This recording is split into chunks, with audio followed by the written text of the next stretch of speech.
Listo, chicos. Bueno, entonces, oficialmente les doy la bienvenida a este espacio. En este momento somos 11, 12 en total. Quería iniciar por, pues, resaltar la actividad desarrollada en el encuentro anterior que fue presencial. Pues hubo un comportamiento excelente, una muy buena participación y considero que logramos allí pues como los objetivos planteados en cuanto al reconocimiento de aquellos medios de transmisión que podemos nosotros encontrar de manera común en instalaciones de redes. Y allí también pues en la construcción del cable de red, esperando que pues finalizado como este receso en cuanto a la presencialidad, logremos retornar y hacer pues un segundo laboratorio que ya estaría enfocado al mantenimiento de equipos, tanto en hardware como en software. Recordemos que según pues la proyección que se tiene de la duración de las fases del proyecto formativo, esta fase de ejecución se extiende pues hasta finalizar el mes de abril. Ya el próximo mes estaríamos iniciando la fase de evaluación y concluida esta fase, pues daremos inicio a lo que es la realización de la etapa productiva. En su momento, pues serán citados para socializarles el mecanismo, digamos, la propuesta de trabajo para este año en cuanto a este tema de la etapa productiva. Bueno, habiendo dicho lo anterior, y pues observo por aquí que se han conectado otros compañeros, les reenvío la asistencia.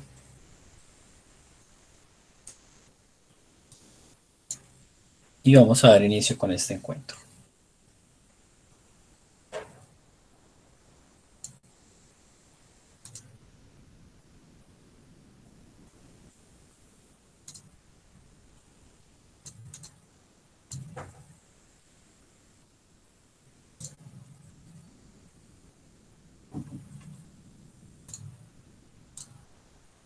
Listo, chicos, entonces aquí les estoy proyectando ya la guía de la fase de ejecución y nos vamos a situar en esta oportunidad en la actividad 3319. Esta actividad, digamos que ya tenemos un salto de lo que veníamos trabajando en la simulación, del reconocimiento de algunas partes de los equipos, tanto en arquitecturas de escritorio como a nivel portátil. Luego de allí vamos a dar un salto a lo que es pues lo intangible, ¿sí? Lo que se reconoce como un sistema operativo. Y esta actividad como tal es el preámbulo al desarrollo del ejercicio o de la actividad que se conoce como taller de sistema operativo basado en Windows. Este taller cuenta con distintas partes que están subdivididas en literales, ¿sí? Empezando por A, si no estoy mal se extiende hasta la E. No, ese taller yo se los comparto, por aquí de hecho está, sin embargo, pues ustedes no van a desarrollar esta actividad inmediatamente, pues todos sus, digamos, sus partes. Instructor. Señor, Buenas tardes, instructor. hola, buenas tardes. ¿En dónde escribo mi nombre o el formulario? Listo, ya se lo reenvío por aquí en el chat. Muchas gracias, instructor. Listo, con mucho gusto. Como les decía, la actividad de este taller no es para desarrollarse, pues, digamos, en el primer encuentro al 100%, sino que vamos a ir revisando parte por parte. Para el día de hoy nos corresponde esta primera parte, ¿sí? La parte A.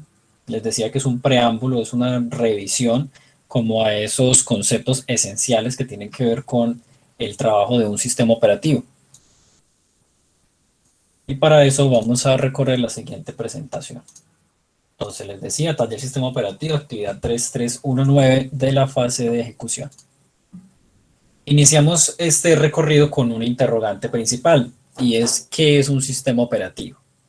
Bueno, resulta que el sistema operativo básicamente es un programa, ¿sí? En su estructura es un código programado para ejecutar una acción. Sin embargo, es el programa principal o el más importante que nosotros podemos encontrarnos en un equipo de cómputo, ya que sin este sistema, si no está instalado allí, no vamos a poder tener digamos, un acercamiento al equipo a nivel de manipulación avanzada, ¿sí? Cuando instalamos programas de terceros que cumplen pues un objetivo específico. Esto va a depender del estudio que yo pues esté realizando, de mis funciones a nivel de laboral en una empresa, o si estoy haciendo algún tipo de investigación, entonces voy a recurrir, voy a necesitar de cierto tipo de información que debe de ser procesada por programas con unas características muy específicas. Pero si yo no tengo un entorno para que todo esto funcione, digamos de manera colectiva, pues no voy a poder ejecutarlos y no voy a poder trabajar en ellos. Es ahí donde pues radica la importancia de ese sistema operativo. Aparte de que es un programa, es el que me permite la manipulación y la administración de todo el hardware del equipo, y es el que direcciona también los recursos para estos programas que les mencioné hace un momento. Es una interfaz porque me permite que yo pueda realizar una comunicación directa con el equipo, o más bien mediada, porque pues la comunicación directa eh, existiría en el caso en el que yo pudiera hablar el lenguaje de la máquina o la máquina pudiera hablar mi lenguaje. Como esto no es así, entonces estamos hablando de que necesitamos una mediación que lo que hace es traducir entre un lenguaje y otro. A pesar de que de pronto con el avance tecnológico nosotros evidenciamos dispositivos donde nos podemos comunicar con nuestra voz, no significa que el equipo como tal comprenda ese lenguaje normal, digamos, de las personas, sino que es una programación que lo único que hace es comparar unas palabras que yo digo, unos comandos, con otras que ya están previamente configuradas, y todo esto lo convierte a código, ¿sí? Porque la máquina solamente va a entender código. Esta primera diapositiva nos enseña en la parte inferior tres iconos que tienen que ver con los tres principales sistemas operativos que nosotros nos encontramos en el mercado, siendo el principal o el más común el sistema Windows, que aparecería allí de primero en la izquierda. Este sistema ha tenido una evolución constante, es un sistema que empezó viéndose, digamos, como una ventanita allí oscura, donde simplemente yo agregaba unos comandos, agregaba unas rutas, trabajaba con unos códigos preestablecidos, pero yo no tenía un entorno, digamos, visual o algo que me permitiera hacer una interacción un poco más amigable con el software, sino que solamente eran líneas y líneas y líneas en un fondo que por lo general era oscuro. Desde allí, el sistema ha evolucionado mucho con ese Microsoft DOS, hasta llegar hoy en día a un sistema que, aparte de cambiar, digamos, en su aspecto funcional y en la presentación del mismo, él ha cambiado también en el modelo de distribución. Sí, antes se pensaba el sistema operativo en Microsoft como un producto. Ellos ofrecían su producto, Windows XP, Windows 7, Windows 8.1, Windows Vista.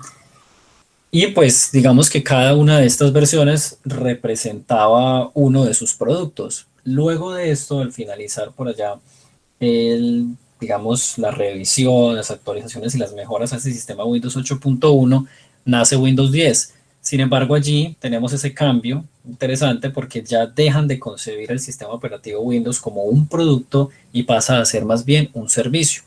Recordemos que los servicios, por norma general, al hablar en informática, son, digamos, sistemas que cumplen ciertas funciones específicas, pero que van evolucionando constantemente. ¿A partir de qué? De una retroalimentación.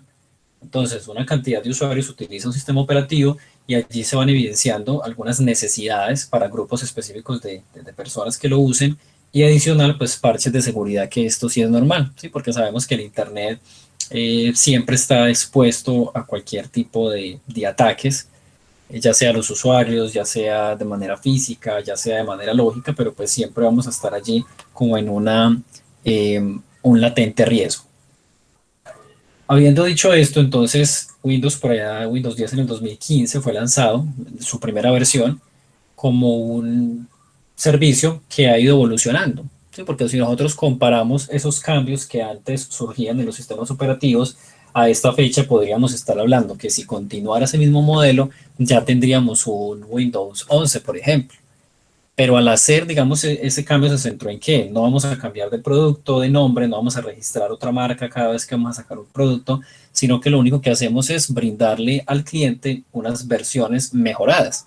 Sí, ahí es donde entran unos términos como son versión, edición y build, que lo vamos a ver un poco más adelante. Es el sistema más común, les decía que está ampliamente distribuido en el mundo. Es un sistema que funciona muy bien para los equipos de sobremesa, o sea, para los equipos de casa, los equipos que nos encontramos en empresas, en locales comerciales, pero no es un sistema que le haya ido especialmente bien, por ejemplo, en dispositivos móviles.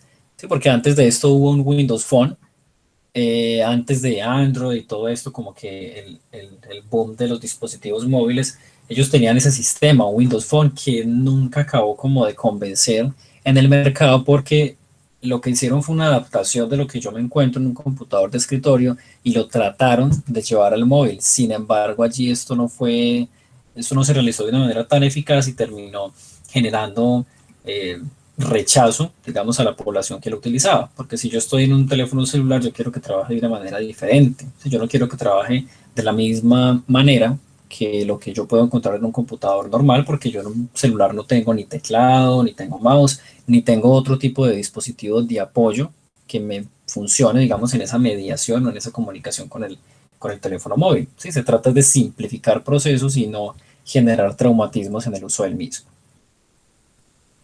Esto nos da pie entonces a revisar por aquí este segundo icono, donde nos encontramos aquí al pingüinito. Este es Linux.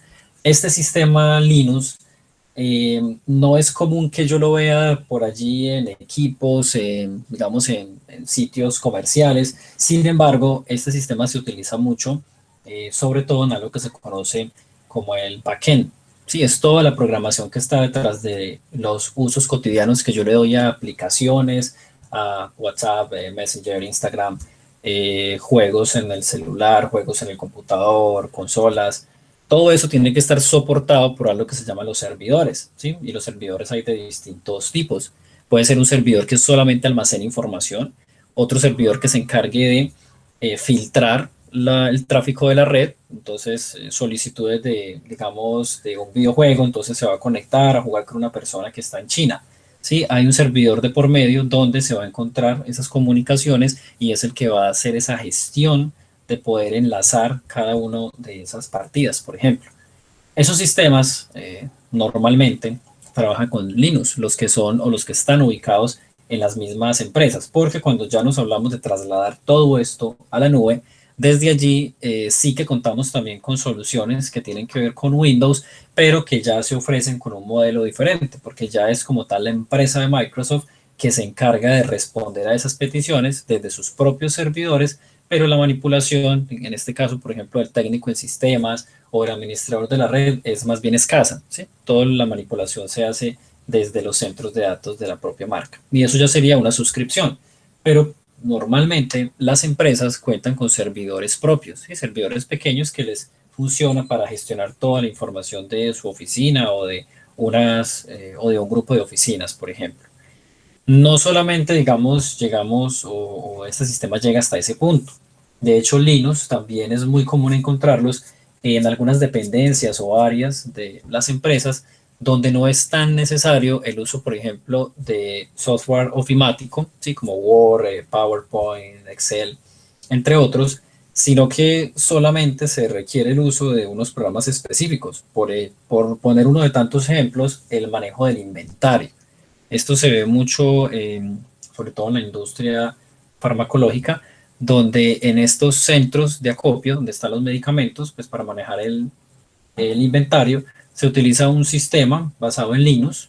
Allí no nos encontramos nosotros Linux 5, Linux 8, Linux 10, ni nada de esto, sino que Linux, como es concretamente un sistema gratuito que permite una modificación mayor, casi que cualquier persona puede acceder al sistema Linux y hacer ajustes y lanzar una versión con el nombre de esa persona, por ejemplo, porque permite hacer esos ajustes sin necesidad de estar pagando una licencia ni nada de ese tipo que encontramos pues en otros modelos. Entonces es por eso que distribuciones de Linux, aquí no se llamarían ni versiones ni ediciones, sino distribución de Linux, esas distribuciones o distros son demasiado grandes, o sea, hay una cantidad enorme, porque cada grupo de desarrolladores o incluso a nivel pues, personal diseñan su propio sistema operativo. es un sistema que no tiene un costo, es un sistema que es de acceso libre, sin embargo, sí tiene unos modelos donde yo debo de pagar algo, pero es en la función de o en la medida del soporte que me pueda brindar esa empresa a mí. Caso concreto, Ubuntu. Sí, Ubuntu es uno de los más conocidos de Linux. Es un sistema que si yo lo descargo y lo instalo, va a funcionar perfectamente y gratuito. Pero si yo quiero acceder a un uso un poco más, digamos, productivo, con algunas funciones tipo empresarial y algunas medidas de seguridad un poco más elevadas, yo tengo que pagar un modelo de suscripción, ¿sí? 5 o 10 dólares, 2 dólares por máquina, dependiendo el tamaño de mi empresa. Pero eso siempre va a ser mucho más económico que pagar una licencia que puede estar costando 500 o 600 mil pesos de Windows para una máquina que solamente va a utilizar un programa, un software de inventario. Sí, no tendría sentido. Porque el programa de inventario básicamente, ¿qué es?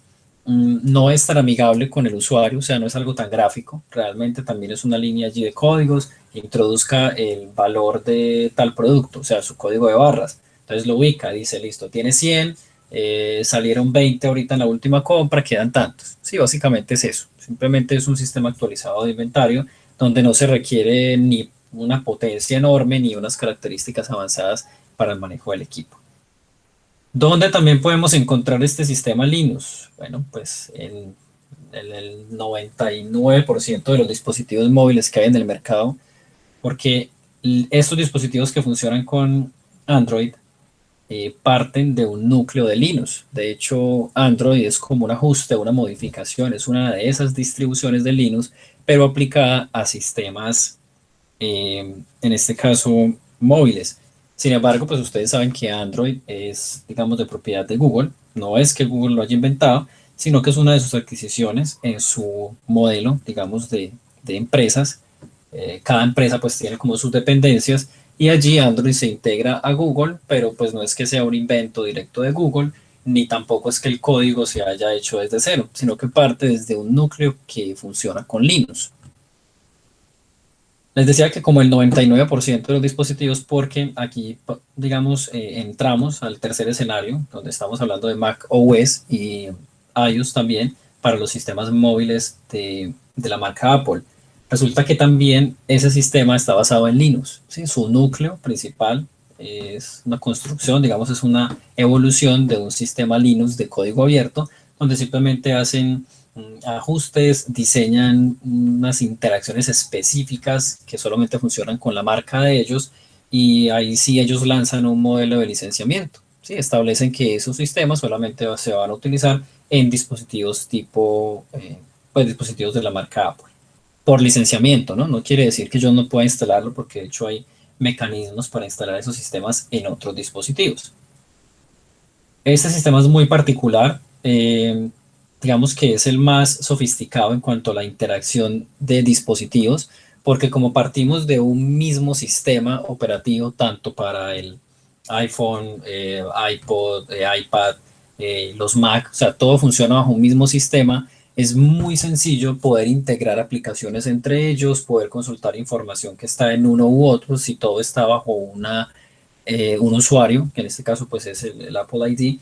Entonces es muy sencillo esa gestión. Digamos, para Android se complica muchas veces porque en los dispositivos de sobremesa, o sea, los equipos de cómputo, pues normalmente tenemos Windows y tenemos como dispositivo móvil un Android. Entonces no es que no sean compatibles, ¿sí? Porque hay programas obviamente para poder hacer acciones específicas entre ellos. Sin embargo, está muy limitado. ¿Sí? Yo tengo que instalar una gran cantidad de cosas, 3 4 5 cosas para hacer dos funciones en el equipo.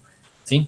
Mientras que para los equipos del, digamos, de ese mismo sistema de Apple, pues todo es sencillo, porque trabajan con las mismas aplicaciones desde el computador, desde el celular. ¿Sí? No con eso les estoy queriendo decir, no, entonces ahí lo mejor es tener, no, no nos estamos yendo, digamos, como a qué es mejor que qué, porque eso ya daría para una discusión sumamente extensa, sino más bien revisando las características específicas de qué dispositivos, ¿cierto? Eso es lo que estamos haciendo en este primer punto. No sé si hasta este punto, ¿sí? Con este inicio del tema de los sistemas operativos, hay alguna pregunta puntual, duda, comentario, o si les queda claro.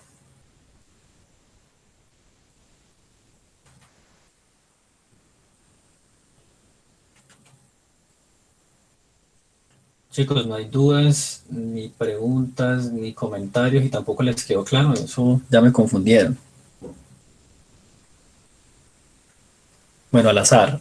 Alejandra Durán, ¿está claro lo explicado hasta el momento? Por aquí, Julián Betancourt, Angie Díaz, Joan Sebastián, gracias, Natalia, Daniel, Joan. Ok, bueno, vamos a continuar.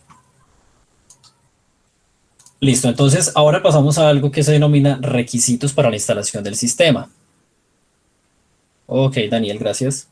Requisitos para la instalación del sistema. Resulta que yo, por el solo hecho de tener un sistema que se supone que es orientado a equipos de cómputo, o se supone no, un sistema que está construido para equipos de cómputo, por el mero hecho de que ese sistema tenga ese uso, no quiere decir que yo lo voy a poder instalar en cualquier equipo. Ve, me encontré un equipo por allá que fui a visitar a mis abuelos en la finca y tienen un computador, mejor dicho, de los primeros que salieron. Voy a montarle allí Windows 10. Resulta que no es factible, ¿sí? Porque cumpliría a simple vista con un criterio básico que ¿es un computador? Sí. ¿Eso es un sistema para computadores? Sí. Pero resulta que detrás de esto hay un trasfondo. Y detrás de eso hay un trasfondo muy grande, y es que los sistemas, o sea, el software, aquí hablando del sistema operativo, tiene unas características específicas en cuanto a requisitos para poder funcionar.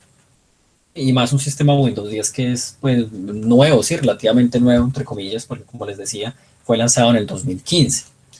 Ese sistema operativo, por aquí de hecho les puse los requisitos mínimos para la instalación. Él me indica por aquí unos valores de procesador, de RAM, de espacio que debo tener en el disco duro, unas condiciones mínimas en esa tarjeta gráfica, también de pantalla y conexión a internet.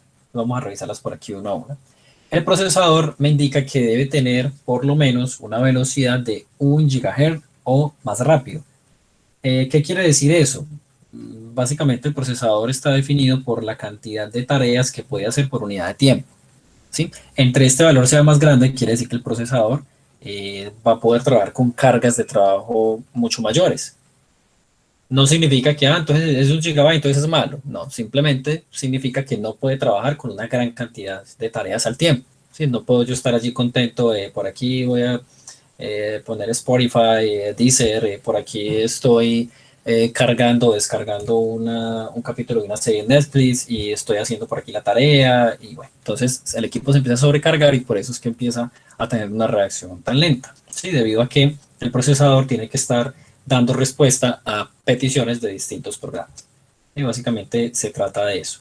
Sin embargo, dice que como mínimo, ¿sí? Si yo tengo un sistema que ya baja de 1 GHz, por ejemplo, 0.9, 0.8 GHz, que de hecho ya normalmente se expresaría como megahertz, 800, 900, allí yo no podría instalar ese sistema Windows 10, ¿sí? Porque el procesador no lo va a permitir. Listo, no solamente yo me voy a fijar en esto. Listo, tiene 1 GHz o 1.2, listo, cumplió. Resulta que además de eso, ese procesador debe cumplir con estos parámetros que están aquí a la derecha, ¿sí? El parámetro PAE, NX y SSE2. Estos parámetros lo que hacen es que digamos, certifican que ese procesador tiene unas características puntuales que son muy necesarias para la ejecución del sistema operativo Windows 10. Por ejemplo, PAE lo que hace es que permite que los procesadores de 32 bits, como les decía en el encuentro presencial anterior, les hablaba de los anchos de banda, 32 bits, pues quiere decir que yo voy a poder pasar un bloque de máximo de este tamaño, y 64 bits, pues el doble. Sí, voy a tener una mejor capacidad. ¿Para qué? Para transportar unos paquetes de datos. Lo mismo pasa aquí. Entonces, un procesador de 32 bits normalmente viene limitado para que utilice solo hasta 4 GB de RAM. Así yo le inserte 8, 16, 32 GB a un computador con un procesador de 32 bits y que no tenga esta característica, él simplemente va a trabajar, perdón que por aquí se desconectó la pantalla.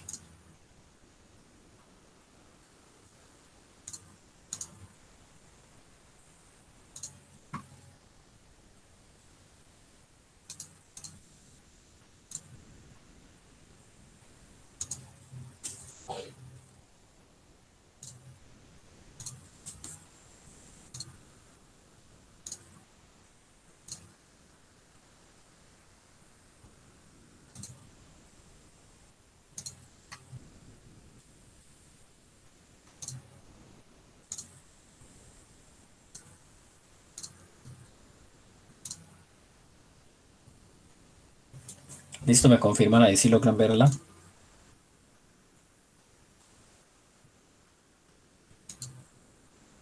Sí, señor. Vale, muchas gracias. Listo, entonces les decía, si tenemos esta condición, PI lo que hace básicamente es que le otorga, digamos, el beneficio de que puede utilizar más de 4 GB en un procesador de 32 bits, ¿sí? Que normalmente vendría limitado. En ese caso, yo no tendría, digamos, como esa restricción, porque así yo físicamente se las insertara, él solamente me va a reconocer 4 o menos cuando no tiene esta característica en un procesador de 32 bits. Ahora tenemos el otro parámetro que es el NX. ¿Sí? El NX dice que ayuda al procesador a proteger al equipo contra ataques de software malintencionado. Entonces es una protección a nivel de software, pero que está ubicado en el procesador y no en el sistema operativo. ¿Sí? Porque resulta que a pesar de que sea hardware, todos esos dispositivos cuentan con unos bloquecitos o unos bancos de memoria muy pequeños donde van registrados unos sistemas operativos, por decirlo de alguna manera, pero son demasiado pequeños y que yo no puedo entrar a manipularlos. Sí, es un sistema que está registrado allí para que permita esa interacción entre otros componentes. Es más bien, digamos que allí pasaríamos al término de controlador. Por último, tenemos el SSE2, dice que es un conjunto de instrucciones estándar que se utiliza para controladores y aplicaciones de terceros. Lo que les decía al inicio de esta charla, las aplicaciones de terceros pues son empresas que crean un programa que cumple con unas características específicas, desarrolla una función. Para que toda esa serie de programas que existen en el mundo de diversas marcas, usos y especificaciones pueda funcionar, pues debe cumplir con unos parámetros que deben ser común a ellos. ¿Sí? En este caso serían los parámetros SSE2 para ahora, ¿sí? Para la actualidad y como requerimiento mínimo. No quiere decir que sea el único, pero es lo mínimo que se requiere en la instalación del sistema Windows 10. Avanzando en estos requisitos, también nos dice que para hacer una instalación de este sistema en 32 bits, yo lo mínimo que debo tener es 1 GB de RAM. Aquí no hablamos de velocidad. Recuerden que las memorias RAM tienen almacenamiento, o sea, capacidad de almacenar y también velocidad, pero miren que el requerimiento acá no me dice una memoria de 1 GB a tanta velocidad. No, allí la velocidad no me limita. ¿Por qué razón? La velocidad simplemente es, pues como su nombre lo indica, el tiempo que va a tardar en realizar una acción más no si puede o no realizar esa acción. O sea, si puede, en tanto tenga mínimo 1 GB, listo, sí la puede hacer. Pero si esto es una memoria clásica, antigua, a una velocidad muy bajita, pues ella va a poder hacer esta acción, pero a una velocidad pues mucho más lenta, va a tener que esperar con mucha más paciencia. Listo, para 64 bits lo mínimo serían 2 GB de RAM. Bueno, ahora tenemos el espacio en disco duro. Lo mínimo para sistema en 32 va a ser 16 GB y para 64 va a ser 32 GB en ese disco duro. No hay discos duros de 16, ni de 32, ni de 50. Por allá hace muchísimo tiempo había unos de 80 utilizados con unos estándares de conexión pues bastante antiguos, pero no, digamos, no es común encontrar unas capacidades de almacenamiento tan bajitas hoy en día. Y lo más bajito que encontramos en el mercado hoy en día en un disco duro, o sea, los discos mecánicos, sería aproximadamente el de 320. Sí, ya un tamaño inferior, ya son discos, unidades SSD, que sí vienen de 60, de 120, 240 y así por el estilo. Pero en un disco mecánico no tenemos este tamaño. Lo único que nos dice es que, como ustedes saben, que un disco yo lo puedo utilizar para almacenar información, pues me dice que si yo estoy utilizándolo para algo, pues que mínimo tenga 32 o 16 GB de espacio libre para poder hacer la instalación. Por último, tarjeta gráfica. La tarjeta gráfica, no, esto no quiere decir que él tenga que tener una tarjeta dedicada, o sea, aparte, una tarjeta que yo compré y le inserté allá al computador, sino que ese procesador normalmente, cuando yo en un equipo no tengo esa tarjeta gráfica, el procesador tiene un espacio, como esto es un SoC, básicamente es una serie de circuitos integrados. Allí vienen las características de hardware de la tarjeta de video. Sí, pero es una tarjeta de video que se llama integrada, precisamente porque viene allí incluida en el encapsulado del procesador. Entonces no significa que el equipo no tiene tarjeta gráfica porque yo no la veo aquí para quitarlo, no la tiene. Pues no es que no tenga, es que tiene una integrada y está allí mismo en el procesador. Esa tarjeta de video tiene que cumplir con unas características mínimas. Dice que la versión del DirectX debe ser de 9 o superior con un soporte del controlador en esta versión. ¿Qué será estos datos de acá? El DirectX 9 es como lo que les mencionaba por aquí. Básicamente es un estándar que me permite correlacionar distintos sistemas, distintos programas inventados por muchas empresas, pero que funcione todo bajo un mismo sistema, que en este caso sería Windows. Sí, el último videojuego, el último software de edición de video, de edición de audio. Entonces, todo eso tiene que salir al mercado con una compatibilidad mínima y esa compatibilidad la otorga esta certificación. Se dice que el mínimo DirectX 9, sin embargo, hoy en día estamos en una versión 12. Por aquí nos habla también de la pantalla.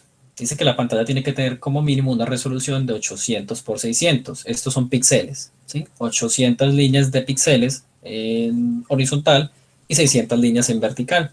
Sí, esto es lo mínimo que se necesita para poder presentar la información que está allí en el sistema operativo Windows, ¿sí? Para que todo sea visible.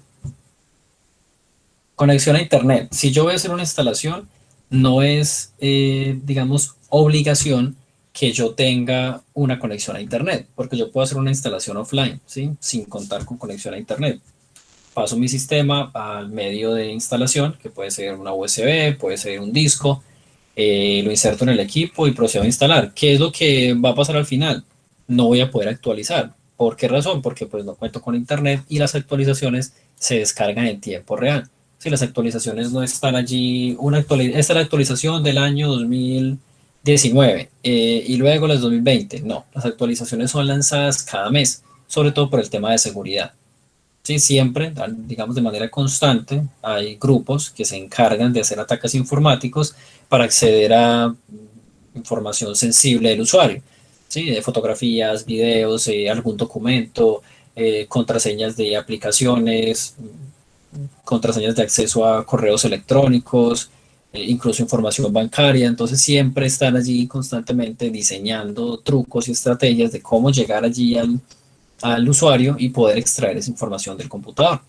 Entonces es por eso que las empresas que trabajan desde la legalidad, ¿sí? Las empresas que ofrecen las licencias y todo esto, tienen que estar en una revisión constante y lanzar, digamos, se llaman parches, lo que hace es tapar como esos agujeros de seguridad para que ya no pueda ser explotado por estas personas que se dedican a estas acciones que son, pues, digamos, en un momento dado restringidas por la ley, pueden ser citados incluso pues a declaraciones y todo ese tipo porque pues están incluidos en lo que son los delitos informáticos.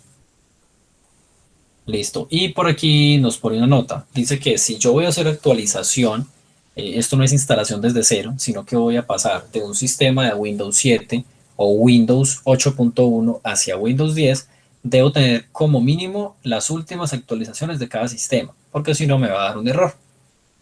Yo nunca recomiendo hacer instalación de actualización, sino siempre instalación desde cero, pero eso es un tema del siguiente encuentro que les estaré hablando de ese aspecto.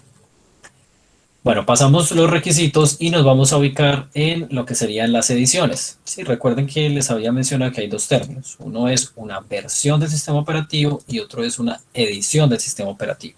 No los debemos confundir, y más pues chicos, ustedes que están direccionados a una certificación de técnico, ¿sí? Que ya pues deben tener claro aquellos conceptos que tienen que ver con procesos técnicos y no del aprendizaje digamos, de simplemente observar, sino que ya ustedes deben tener una estructura donde pasan unas pruebas, donde pasan unas aptitudes técnicas para poder tener una certificación. Y como técnicos en sistemas, pues el reconocimiento está en esas distinciones específicas de, digamos, por lo mínimo, en un sistema operativo, de hablar de una edición y una versión, en qué se centra este aspecto.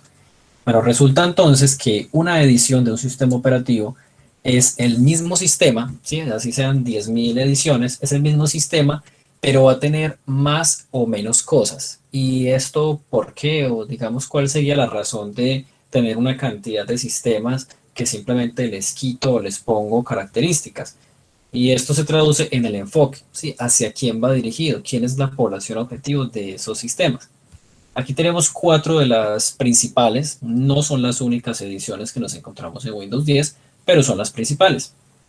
Entonces tenemos un Windows 10 que está orientado al consumidor de hogar, a un usuario común que solamente enciende su equipo, trabaja en él, lo apaga y hasta ahí. ¿Sí? No tiene de pronto unos conocimientos avanzados del manejo del equipo, ni de software ni de hardware. Entonces un usuario básico.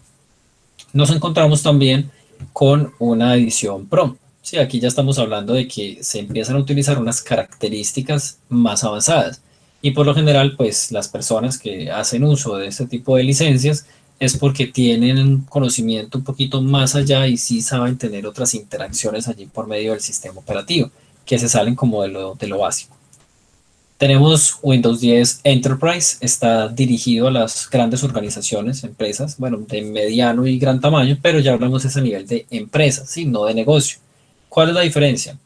Un negocio, digamos que es un, un sector económico que se compone de distintos se me escapa el nombre, cómo se les conoce a esto, digamos los sedes, de distintas sedes que están localizados en, por ejemplo, varias ciudades o departamentos.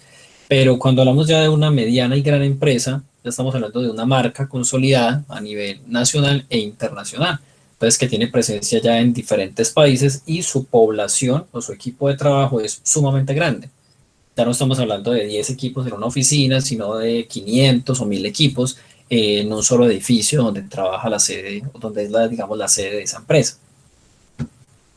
Por aquí nos encontramos también una edición que tiene que ver con la educación. Sí, esto está, no es que esté dirigido a estudiantes, o sea, no quiere decir, entonces todo estudiante debe tener esta edición en su equipo. No, porque eso es uso personal. Sí, estaría como aquí o acá. Esta edición Education está orientada para las instituciones como tal, o sea, que la institución adquiera la licencia y la instale en los equipos, bibliotecas públicas, colegios públicos, privados, que tengan, pues, digamos, como la capacidad de adquirir licenciamiento, pues lo hacen de esta manera, porque va a permitir administrar de mejor forma características académicas dentro de la propia red de la institución educativa. Y adicional a ello, pues la licencia va a ser mucho más barato de educación porque tiene unas características especiales de formación como tal y no que es de producción como si lo podría ser por aquí la versión Pro o la versión Enterprise. En este cuadro nos encontramos entonces las ediciones que ya repasamos, la audiencia que es a dónde va dirigida, los beneficios que podemos encontrar y cuál es la disponibilidad de este tipo de licenciamiento. Pues observemos por acá, esos son consumidores de Windows Home, Windows 10 Home, y nos dice que tiene unos beneficios para una experiencia de trabajo personal, familiar, búsquedas básicas online. Entonces, lo que les decía, un uso muy básico a nivel de, digamos, de usuario. Disponibilidad de ese sistema. Entonces, OEM es un sistema que viene instalado como tal en los equipos. Cuando yo compro mi computador y que viene con el Windows 10 de fábrica. Sí, eso es una licencia OEM.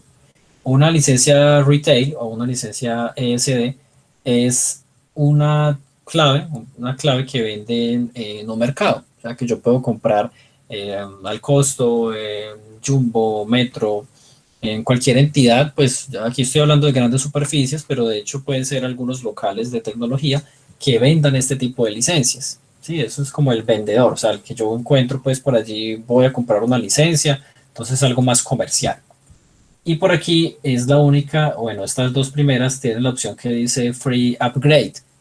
Y resulta que cuando fue lanzado, por allá en el 2015, de hecho por aquí está la notica, este sistema tenía una gran ventaja y era que yo podía migrar desde Windows 7 o Windows 8.1 hacia Windows 10 totalmente gratis, siempre y cuando yo tuviera una licencia de Windows 7 o de Windows 8.1 legal. O sea, ya sea porque venía en mi computador, o sea, licencia OEM, o porque yo la pagué en algún momento. Pero nada de pirata ni nada de eso me permitía actualizar a Windows 10 de forma gratuita. Mismo caso para la versión Pro, solo que desde allí, pues evidentemente tenía que tener las versiones también, perdón, las ediciones también Pro de Windows 7 o Windows 8.1 para migrar a esta misma edición. Aquí nos encontramos un valor agregado, ¿sí? En cuanto a la disponibilidad, y es esto que dice aquí VL.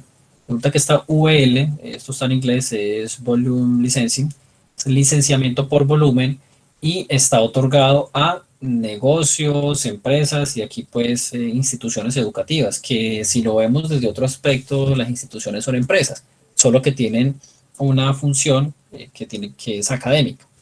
Entonces, como esto es empresarial, así global, ofrecen un sistema de licenciamiento que le permite comprar grandes cantidades. De ahí el nombre de volumen. Sí, licenciamiento por volumen. No va a licenciar 500 equipos, 1000 equipos. Entonces a la empresa le otorgan una sola licencia que instalan en un servidor de propiedad de la empresa y desde allí lo que hacen es lanzar esa misma licencia para los equipos de su propia red. Sí, es como un modelo de licenciamiento.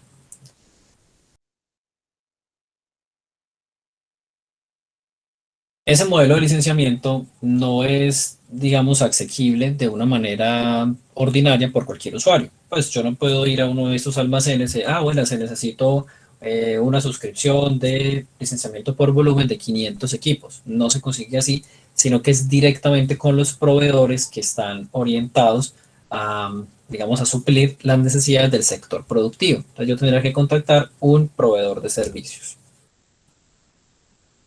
Chicos, en el momento que tengan dudas, algún comentario, una pregunta, pueden intervenir con toda confianza. La idea es que todo esto nos quede claro. Pasamos al último concepto y es versión. ¿Sí? Veníamos de edición, recordemos que edición es simplemente una presentación de ese producto, pero con otras características. Por aquí entonces hablamos es de la versión es que es el mismo producto, llámese cualquiera, o sea, elijan cualquiera de acá, llámese Home, Pro, Enterprise Education, cualquiera de estos, pero que va a tener unas actualizaciones específicas, ¿sí?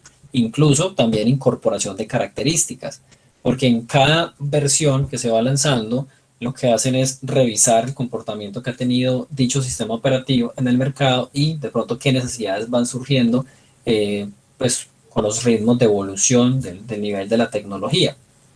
Lanzado por aquí, miren, desde el 2015, la primera versión del sistema operativo, versión 15.07, como aquí se marca. Esta, digamos, era la manera de colocar o de asignar una nomenclatura para estas versiones. A partir de allí, miren que julio 29 de 2015, versión 15.07, noviembre 10 del mismo año, o sea, unos meses después, sale la 15.11, agosto del siguiente año 16.07 y así sucesivamente. Ellos empezaron a establecer un modelo donde indicaba que se realizarían dos actualizaciones grandes en el año. Sí, porque a nivel de seguridad, cada mes yo voy a tener allí el Windows Update diciéndome que tengo actualizaciones por instalar en Windows. Solo que en este caso, esas dos actualizaciones grandes del año, una, digamos, primera versión está orientada a lo que tiene que ver con lo funcional. Sí, que el equipo no se me esté bloqueando cada rato, que esté protegido pues a nivel de seguridad para cualquier o los ataques conocidos de ese año, de ese mes que se lanzó, y otra actualización grande que sí empezamos a ver cambios estéticos, que agregaron este nuevo tema, que aquí ya puedo colocar transparente esta barra, que la puedo inclinar de tal forma, y otras, digamos, características, ¿sí? Por eso se llama la actualización más grande que va integrando otras especificaciones. Aquí empezó pues su proceso evolutivo. No estamos actualmente en esta versión 19.09. De hecho, ya se cambió el tipo de esa nomenclatura que se utilizaba y se cambió a una que es básicamente empieza con un número que está indicando el año, luego va una H y luego va el uno o el 2, ¿sí? Dependiendo si es la primera o la segunda actualización lanzada en el mercado.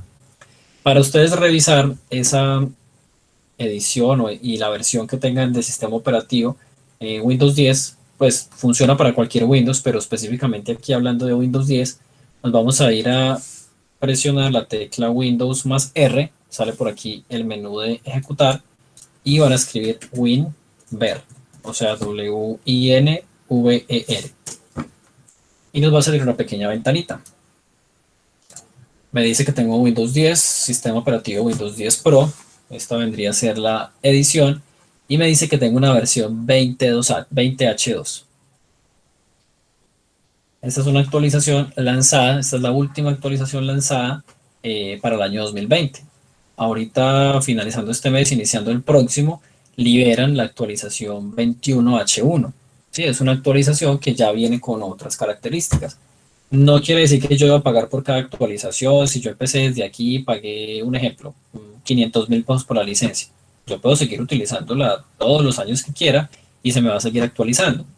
¿Qué es lo que pasa? Muchas veces se utilizan algunos programas que no, de pronto no se actualizan constantemente y empiezo a tener conflictos cuando Microsoft me dice que ya no me va a dar soporte para mi sistema operativo. ¿Qué quiere decir el soporte? Pues cuando usted llama y dice, no, el equipo se me bloqueó, es como una garantía. El equipo tiene estos fallos, pero yo pagué la licencia, entonces hay un técnico que lo va a orientar en cómo debe usted solucionar su problema. Y en cuanto a las actualizaciones de seguridad, que es lo más importante en el equipo, eso sí no puede faltar. Observen entonces por aquí las últimas dos columnas me indican hasta cuándo tienen soporte esas versiones. La primera versión lanzada finalizó su soporte en mayo del 2017, tanto para las versiones Home, Pro, Education y para estaciones de trabajo, y para las ediciones Enterprise y las versiones Education. Pero aquí hay un cambio, ¿sí? Porque antes la nomenclatura estaba de esta manera. Era la Pro con una variante de educación, pero esta era una variante específica de educación, ¿sí? No era una adaptación desde acá. Por eso les decía ahorita cuando estábamos revisando que eran cuatro principales, les estaba presentando cuatro principales. Sin embargo, no significa que solo existan esas cuatro. Hay muchas otras versiones, incluida una versión que por aquí la mencionan, que dice IoT. Y esto es Internet of Things, es el Internet de las cosas, donde ya hablamos de sistemas que van orientados a todo dispositivo que están lanzando al mercado que tiene conexión a Internet. Sí, desde estufas, lavadoras, neveras, todo que ya viene ahorita conectado a la red. Digamos las versiones que aún se encuentran activas. Por ejemplo, esa versión 1909, que es la última versión lanzada en el año 2019, de hecho por aquí está la fecha, 12 de noviembre del 2019, va a tener un soporte para estas versiones que aparecen acá, perdón, para estas ediciones hasta mayo 11 del 2021, o sea, hasta el próximo mes. Y mayo 10 2022 para las versiones que ya son orientadas pues como a empresas y a instituciones grandes. ¿Sí? Entonces miren que aquí están como los modelos, más o menos la duración de cada una de esas versiones.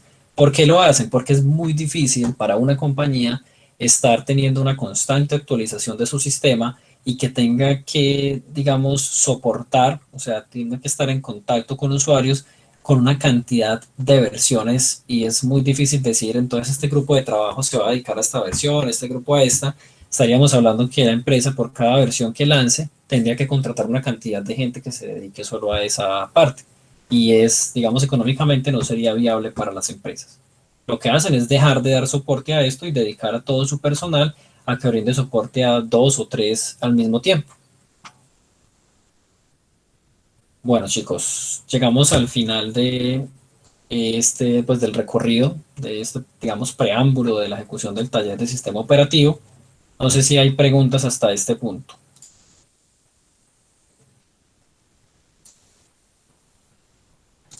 Por mi parte, Andrea.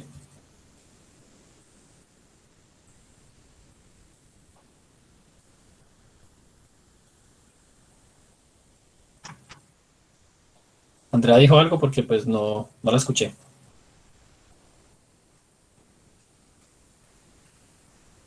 Bueno, de pronto solo se reactivó. no sé, señor, parte no hay preguntas. Ah, listo. Ok, muchas gracias. Entonces aquí, regresando a la guía, les decía desde un inicio que estamos ubicados en la actividad 3319. Y esto me da pie al desarrollo de un taller que se denomina Sistema Operativo Windows. Es este taller.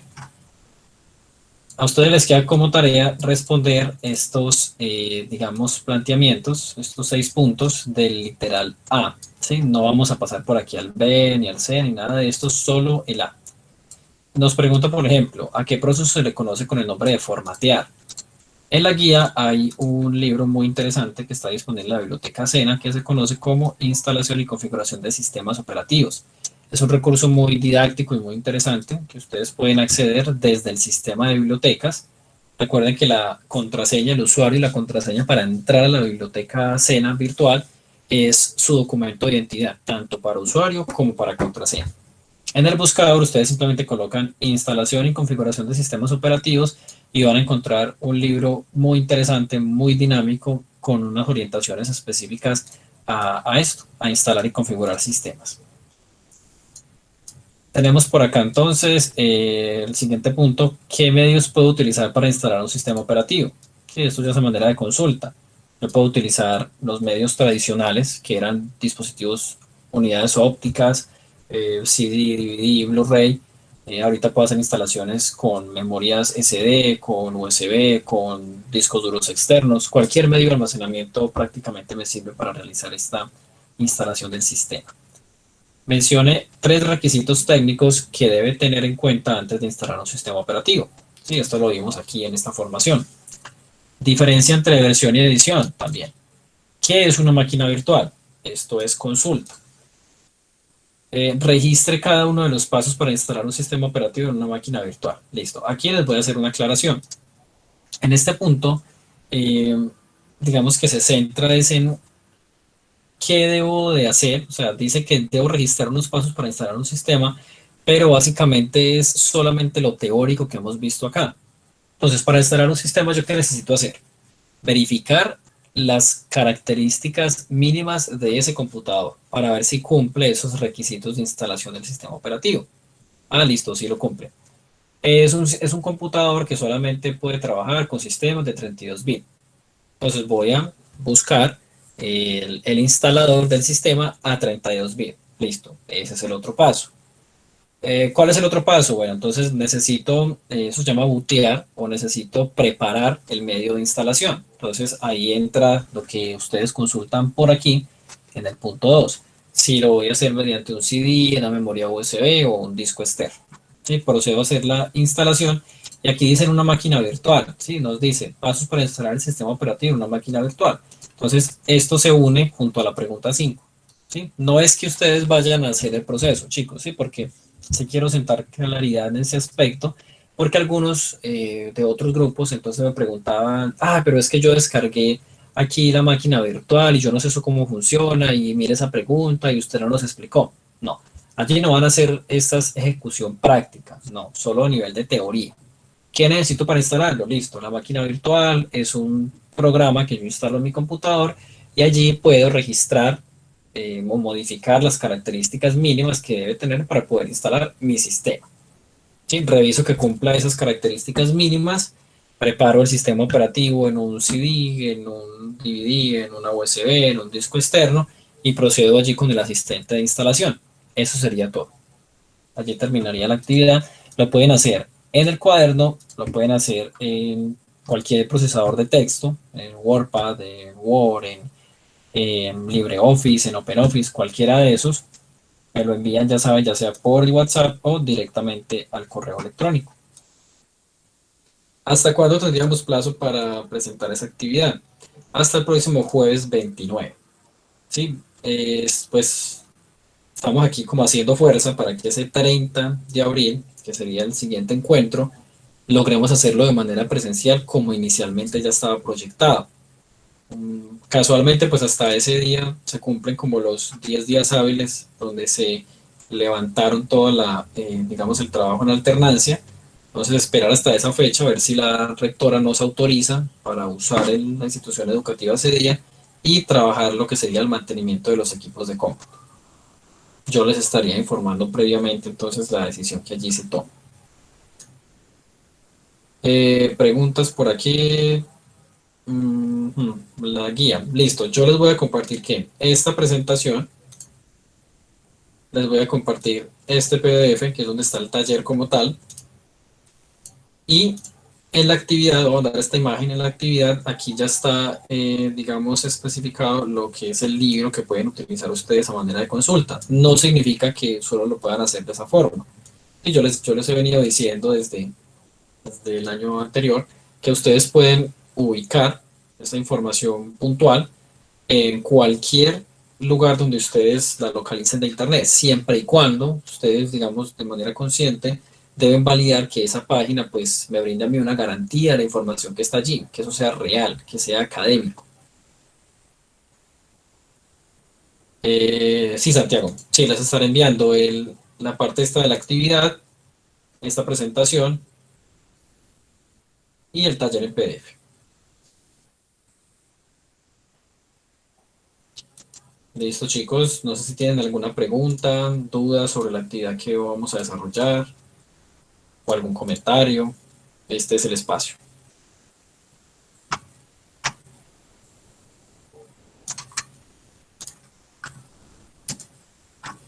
Bueno, allí en la asistencia, de pronto algunos que entraron pues después de haber, digamos, dado inicio como tal a la actividad, les voy a colocar allí de nuevo la presentación, perdón, el formulario de asistencia para que lo diligencien, ¿sí? No se vayan a salir sin llenarlo porque pues es la evidencia de la participación de ustedes en la actividad. Ok, gracias John. Bueno chicos, entonces no siendo más, por aquí.